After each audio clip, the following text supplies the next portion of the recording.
much. I say we get on to mistake. our fun topic. It's our last topic. All right. Drew, I want you to read some of these, okay? So I think you have it, right? It's on your list. Do you have it? Which one do you want me to read? You can read whatever one you want. Yeah, you start from gotta 15 explain and it go all real the way down. quick. Okay, I Explain will. it so people know. I will. All right, let me put the logo up here. All right, 15 questions for the bigots. I like that. Bing. All right. So what this is, guys, it's 15 questions that are to the demographic of people, the religious people out there that just are struggling with gay marriage. So these are the 15 questions, and we'll go over them one by one. There's 15 of them, but they're fucking funny. I'm like, later on, they get pretty fucking funny. So, Drew, have at it. What's the first one? Good. Well, you want me to read? You want me to just go ahead and read all of them, or you want me to read one, then you read one, or whatever? Just do one at a time, and see if we have anything to say. Okay. You know. Number 15. Sally and Jen move in next door to you with their 2 kids. How does this end up affecting your marriage? How does this affect your relationship with your own children? It's a good question. I like that. It's a really good question for the Christian bigots out there that are so anti-LGBT. Makes me have some interesting masturbatory fantasies. It doesn't affect you no way whatsoever. It's just giving somebody equality.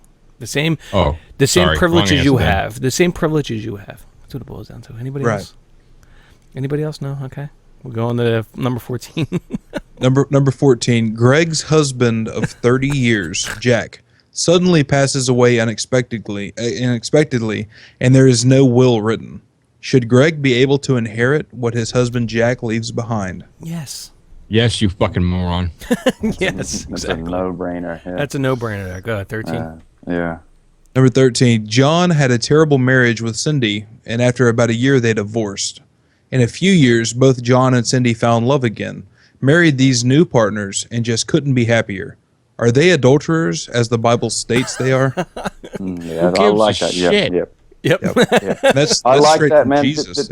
That starts to get onto the territory that I've been sort of sitting on ever since the Supreme Court thing about these. I've tweeted about it a lot, and it's actually made me angry. Like all this opposition, the sort of Christian opposition to gay marriage is such bullshit because they obviously don't give a fuck about the religious reasoning behind it. If they did, they would not be granting marriage licenses to non-virgins. Yeah. They would not be granting divorces. They would not be granting, remarriages. Never in a million years. They wouldn't be fucking working on Sundays. They wouldn't be doing all this. They wouldn't be eating pork and bacon. It's You can go shellfish, through the list. This idea that suddenly... Now go on.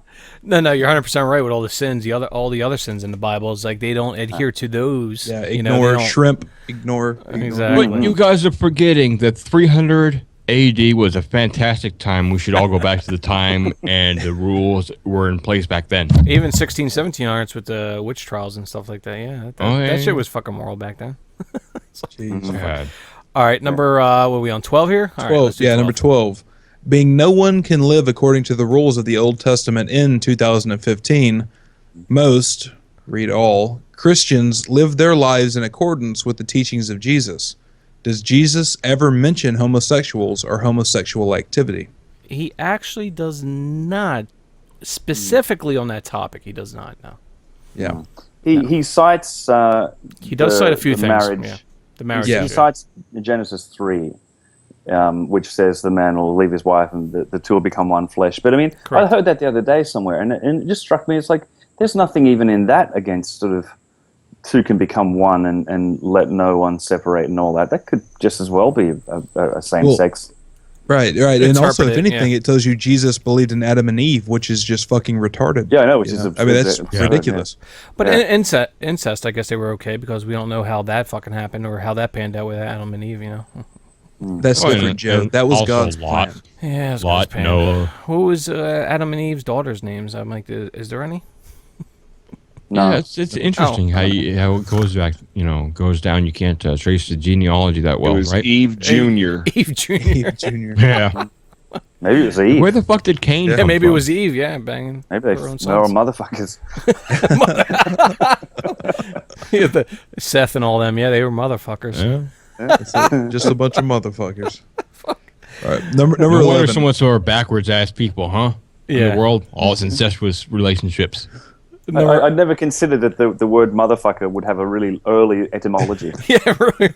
That's where it started. Yeah. Started it. Number Original sin, brother. Number 11. Number 11. During the abomination of slavery in this country, many slave owners turned to a famous book to uphold their You mean practice. abolition. Book. What book? No, the Bible. it says during the abomination of slavery. Abomination. Yeah. During the abomination of slavery in this country, which most Christians at least would now say is an abomination, many slave owners turned to a famous book to uphold their practice. What was this book? What were those Bible. passages? How do you feel about their picking of passages to uphold the practice of slavery? That's a good point. Are you kidding me? Cherry-picking Christians? You're asking, how do you cherry-picking Christians feel about other cherry-picking Christians in the past? You fucking... That's a funny what part. The point is they're trying to throw it in their face. Yeah. That's the funny part about it is like when you talk to Christians and you talk to other Christians and you try to get their viewpoint on certain social issues. It's just like they're so different. It's like, okay, well, is your God? I'm like, you speak to God. You believe that God tells you what to do in life. You have to adhere to this. So why is it different? Well, it's because it's your own personal God. It's the only personal God it's your own. It's your internal dialogue. That's all it is, man. Well, that's why it seems like pretty much now you have two camps of the religious apologists on that. One will just say no, the Bible never endorses slavery, which is a lot of them have realized they just can't win that fight. They can never win that And fight. the other ones do kind of the other thing, like G-Man and those types, where it's just like no, indentured servitude is what it was. They weren't actually slaves. Even though it specifically tells you, Leviticus 25:44-46 says like you can go to neighboring villages and like take people. And they will be your property to pass on to your children, like they are yours. Most of the slaves, were the conquered people. You go over there, you kill all the able-bodied men. You take all the virgin women. You take the ones that you can whatever, and then you take ones that can be slaves, the kids and shit. And you take them to slavery and you sell them to other people. Sell from your fellow nations, right? Yeah. Right. Yeah, there's a passage in Exodus that basically says, go to the nation that you want to conquer. Yep. Knock on the door and say, right, are you going to be our slaves or are we going to kill you? And that's seriously, that's the choice that God tells them to present. Man, Exodus is such a good read, isn't it? So you're saying they had a choice, is what you're saying? Are you saying? They had a choice between death or fucking next, Drew? horrible life. Yeah. I call that free will. So you're saying this is a choice. So What we got next? It's like Dumb and Dumber. So you're saying there's Shut a up, TJ. chance. 1 in a million. Go ahead, number 10. Number 10. Do you feel that religion is dying with younger generations? If so, why do you think that is? And furthermore, could churches stand to be more inclusive in spreading the word of God and teachings of Christ? Yes, I totally fucking believe that. I'm like, I think that's what is like these topics we discussed. I'm like, when these bigots come out, they speak so much against women's reproductive rights or gay marriage and stuff like that. It's so detrimental for them to try to bring this youth demographic into to believe what they believe in, because these kids grow up and they're in public schools and they see what other people believe and they question inquiry and they just say, you know what, I don't believe this shit, and that's it's detrimental to the younger generations. Absolutely. I mean, it's surprising how quickly sort of teenage culture changes. I mean, when I was in high school, I finished 20 years ago in high school, and gay was an insult and all that kind of thing. You're a fag, you're gay, and all that. That's I don't. Still that way 10 years ago. It was okay. Yeah, well, it would depend where, because I had a friend who was in high school up until 6 or 7 years after I was in high school. She was in high school, and she said, that was just not. No one gave a shit. There was a gay club or something, And like, can you imagine being kind of older and not being able to just simply not being able to comprehend that could be a thing? I mean, for me, it was like, oh, far out. It's a surprise, but it's like, okay, I get it. But somebody like my parents' generation or something would be like, how can that even be? And so what they don't get is that the generation is growing up now that is not even going to be able to see gay and straight. It's just not going to exist. It's going to be like people who like Coca-Cola and people who like lemonade. It just doesn't fucking matter. But you're going to have this institution that wants to harass them. Like, who's going to be demonized now by this generation? It's not going to be the gays and the straights. It's not going to be the gays. It's going to be this weird, fairy tale institution that wants to harass these people that, like, for no fucking reason. Like, the kids are just simply not going to get that there be any reason to oppose homosexual anything. Yeah, with the internet, just destroys religion. That's the biggest thing. The young generation, the generation growing up now, the millennials and younger too, they grow up with the internet, so there's no way you can get away with lying to them about the end universe anymore. And with the gay and everything, it's the internet insult now. It's not the traditional insult where you would be like, oh my God, you're a faggot, you're a homosexual. Well, we got to go, like that type of thing. No, it's more it's the internet generation now where you have people online where you say fag instead, or you say gay instead, and it's a different meaning of the word instead of what you probably meant in high school. Yeah, That's what I meant. It's still around when I was in high school 10 years ago, but it's a different variation. It's like it's not sexuality. It's like weakness or yeah, exactly. Yeah, it's defeat manliness online. kind of thing, Yeah. All right, number 9. What do we have for number 9? Number 9, when someone Yep. tries to take something away from you that you love, how do you feel? Oh, that's a good one, actually. What? I like that one. When someone tries to take something away from you that you love, how do you feel about it? Well, how the hell? Love is love. How should you feel? Horrible. Jesus, can we? All right, Resist all it. right. This is where it starts getting good. This is all I wanted to point out. I know Start that's why paying attention TJ to the numbers here. TJ's trying to get to the good ones because that's what he wants to do. So Okay. All right, let's go to number 8. Here it is. This is where they Number start 8 getting really good. number 8 is what is the golden rule? What is the golden rule? Pretty simple.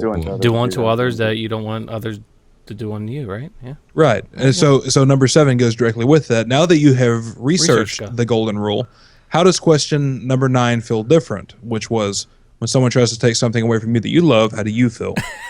Exactly. That's good. That's good. Yes. Whoever made this, that was pretty good. Number 6, are you happily married? If so, how does it feel to bask in the joy of your marriage? Probably feels pretty Nice. good, right? Which Yeah. goes back to number 5, what is the golden rule? Exactly. What? Oh my God. So number Wait, 3. wait, how Or no, how 4. the fuck does that tie into the golden rule? Which Well, part? if you're happy in your If marriage, you're happy, then you're would married. why would you do unto another what you Yeah. would not have them Oh. do unto you? Exactly. Okay. Deprive Got you it of now. that. All right. Remember, some people are happily married. Remember that, right? Those people. All There right. it goes. Yeah. All right, forgot about number that. 4. Number 4, how do you feel about those who believed in segregation or not allowing mixed race to marry? Ah, yeah, because that did happen. How do you feel about those? Yeah. Because up until 1967, it was illegal for mixed couples to get married in the United States. Was or at it least in certain states. 67? Yeah, Yeah, I was believe it or going to not, ask it you, was that was certain soon, states yeah. or the whole place? 1967. Yeah, That's dude, what. it wasn't That's that when long the ago. federal law came out and was like all the last few states that are banning interracial marriage done. Federal law. That's still like man. sort of our generation with our parents, because our parents, they were born in the 30s, 40s, Yeah. 50s. Yeah, that's still their generation. Yeah, it's pretty bad. Oh yeah. Not that long ago, man. Well, over the 4th of July, I was talking to my dad, and he was talking about when he was growing up in he was growing up in North Carolina. I'm sorry, with segregation. Yeah, my grandma still tells me stories about working in Texas during segregation. No shit. Yeah, So this is into like the- within like living people's lifetimes. Yeah, you know? he went into Oh, the yeah. army before the Civil Rights Act was enacted. What's going to So, happen is the first time he dealt with like non-segregation was in the army. Wow. Listen, what's going to happen is our children are going to grow up. We're going to be old, decrepit, 70s, 80s, 90s, and we're going to be dealing like segregation. It'll be just like gay marriage here with us, I think. So we're going to be saying the same thing. Yeah, back then, yeah, we used to have the bigots and religious people. Yeah, but now it's it's exactly. Yeah, What's gonna be. kids are not even going to be able to see it. No. Yep. Yeah. It'll be, do you drive a Ford or do you drive a fucking Toyota? That'd be nice. All right, The number Fords are for yeah. fags. Yeah, right. Number 3. Do you believe strongly in legacy? How do you want your children / grandchildren to think of you? I like that one. That's a good one. That's a good one. Yes, because pretty much the anti-gay marriage people we'll look to our grandchildren or whatever the way the segregation people look to us. Bingo. Thank Yeah, you. I was The gonna say people with the same thing, yeah. signs that was like, was it keep niggers out of school or whatever? It's Yeah, like water it's those same fountains. people. Yeah, water fountains and shit like that, and bus and all that shit. Yeah. Yeah. All right. Number 2. These are good. These Yeah. next 3, because we got an extra credit one here, guys. So really? 2. Yeah, we do. We have extra credit. So number 2 and 1 is pretty funny. So go ahead, Drew. 2. Number 2 is, how did marriage start? Was it A, a religious institution, B, a man and a woman in love, or C, an arranged alliance between families to increase land and or power? That's a good one. There's no D there. So Yeah. So number 1 here. After finding the answer to question 7, do you think marriage has evolved since its creation? And the number 7 was, now that you've researched the golden rule, how does question number 9 fill? yeah, exactly. So after researching the golden rule, have you realized that marriage has evolved? And now for our extra credit. All right, this Here is we the go. extra credit question. Here we go. How does a marriage between 2 people of the same sex physically, not personally, affect you and the happiness of your own life? Oh, sweet. Well, the best it way makes to me a lot happier that they can actually do it now. So, honestly, it does. It actually makes me happy that so many people, while it is a minority of the United States, whatever, it makes me extremely happy that they have the same rights that I have now. So, anyone who is against that, they can go fuck themselves, honestly. Paul, how do you really feel? Seriously. Matt Dillahunty actually I shared don't know. something. I was thinking maybe we can take away ginger rights and see if that feels good. That probably would feel good. Less ginger That would, rights. no, that The wouldn't rest feel of good. us. No, I was going to say, Matt Dillahunty had actually said something about when gay marriage had passed, that the people saying that marriage is no longer special or there's something wrong with it. Matt said that actually marriage is more special now because now there's a bigger pool of people you could potentially be married to.